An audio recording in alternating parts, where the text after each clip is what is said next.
Human Forms. Michelle here with an Essentials workout for you today. As you probably already know, our Essentials workouts are 6 stations, a combination of strength and cardio exercise. You're going to work for 30 seconds and then you're going to rest for another 30 seconds, and you're going to go through all 6 stations like that.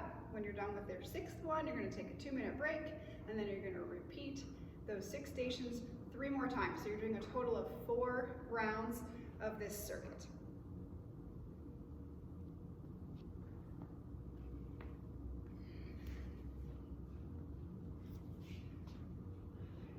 The first exercise we're going to start out with are some goblet squats. You can certainly do these body weight. If you need to do them to a box or to a piece of furniture around your house, you can do that as well.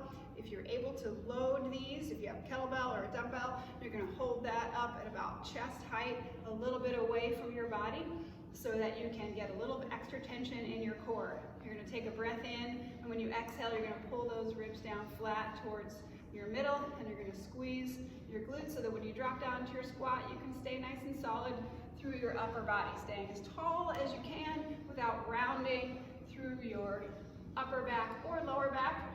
You're going to get your goblet squats in here, trying to get your hips down as low as your knees, elbows towards your knees as well. Whatever height feels best for your ankles, hips, and knees.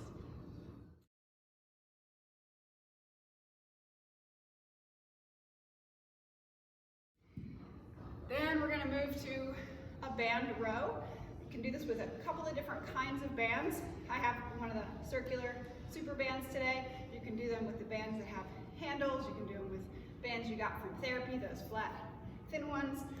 Whatever you have, you're going to wrap it around a sturdy piece of furniture. And then you're going to grab each handle or each end of the band. Get a split stance, so one foot is in front, supporting your weight, one foot is in back for balance. Doesn't matter which foot is forward. You don't have to switch each time you do this exercise. It's just there to give you good stability. And then keeping your shoulders down away from your ears, you're going to row your shoulders back and the elbows back, and then allow them to come forward. The major goal in this exercise is to get a lot of shoulder movement. So you want to make sure that your elbow doesn't come too far back, tipping your shoulder forward. The goal is chest up, shoulders back. So get your elbows right about to the sides of your body, and then do the rest of the motion squeezing those shoulder blades together.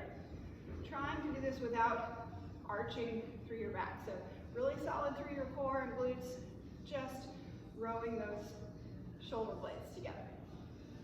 If you don't have something sturdy to attach to that's this high up, you could also do this seated on the floor, legs out in front of you. You can wrap the band around your feet, or you can wrap it around a low piece of furniture, and the motion would look pretty much exactly the same, up nice and tall, rowing back this way.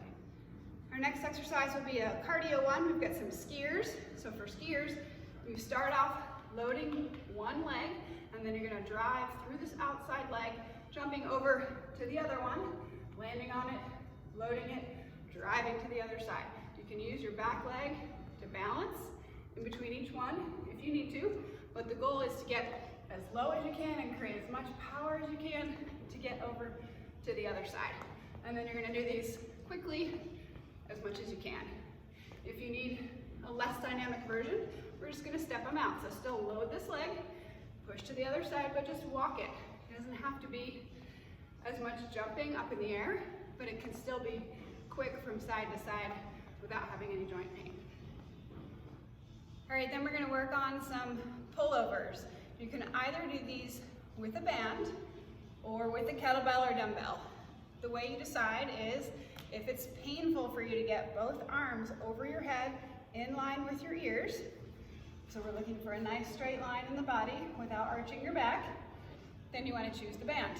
If you find that you do this exercise and you get about here and you stop and you're doing the rest of it with your arms, it's probably a good choice to use the band instead. If you feel really comfortable with your shoulder range of motion, there's no pain there, you're good and flexible, choose a weight instead. So for the loaded version, you're going to grab the kettlebell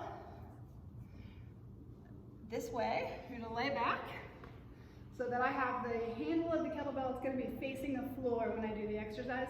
You can flip it around if you're more comfortable. It's just the way I like it. And then you're gonna get your feet up in the air so your knees are at 90 degrees and your hips are at 90 degrees. And you're gonna press the weight up over your head towards the ceiling.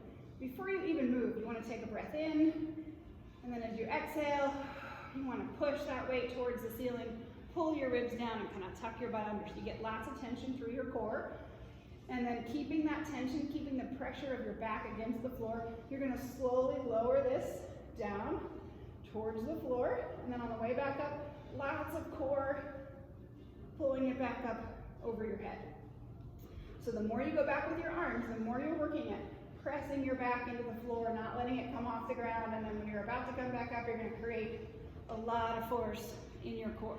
You're definitely gonna feel this in your arms, in your lats, but make sure you also engage your abdominal muscles the whole time you're doing it. They should really be burning by the time you're done, and if they're not, see if you can get a little extra tension in there just by thinking about it. If you're gonna use the band, everything looks the same except the band is around your wrists, and you're gonna try to pull it so it's maybe shoulder width apart. So still 90 degrees at your knees and hips, arms up over your head, still bracing through your core. Just pull that band apart a little bit. As you go back over your head, keep that same distance with the band the whole time. You'll feel this a little bit more in your outer shoulders and the load is a little bit less on your midsection, but it still does a great job of increasing shoulder range of motion and getting lat and shoulder activation. And then to finish out our workout, we've got some mountain climbers. So at home, if you need a box to elevate to, you can find a piece of furniture, a coffee table, a side table. You can have something higher like a couch or the arm of a chair to use depending on how high off the ground you need to be. The height is helpful if you've got issues with hip mobility. If it's really hard for you to bring your knee all the way in towards your rib cage in a mountain climber, it's just more comfortable to be elevated a little bit. Give yourself some more room for range of motion. You can still get great value out of the exercise. So if you need it elevated, we're gonna find something maybe between 8 and 18 inches off the ground. You're gonna get in a good plank position. So your body remains straight the whole time. From my shoulders to my hips shouldn't move too much. You shouldn't have your hips up in the air or sagging down low. So get your shoulders right over your wrists, just like you're doing a plank. Draw one knee in and bring it back out. We're gonna work on alternating these. And if you can, do them faster, go ahead. But still, keeping everything in line over the wrists without jumping up and down. All right, so nice and solid through the core. You can also do them on the ground. Same thing, push up position, shoulders right over your wrists. Nice plank position, drawing the knee in and back out, or faster. Or if you need a little bit more challenge, you can go diagonal, opposite knee to elbow. And if you're doing those, you should be doing them faster to get a little extra rotational core work in there. So that's all of your 6 exercises today for your essentials workout. Remember, you're working for 30 seconds, you're resting for 30 seconds, you're getting through all 6, taking a 2-minute break, and then doing a total of 4 rounds through. If you find that some of those exercises don't work for your body, cause you pain, feel uncomfortable for you, just pick something different instead to substitute it out. You really can't do it wrong. Just any kind of strength or cardio work, alternating like that will give you a great workout.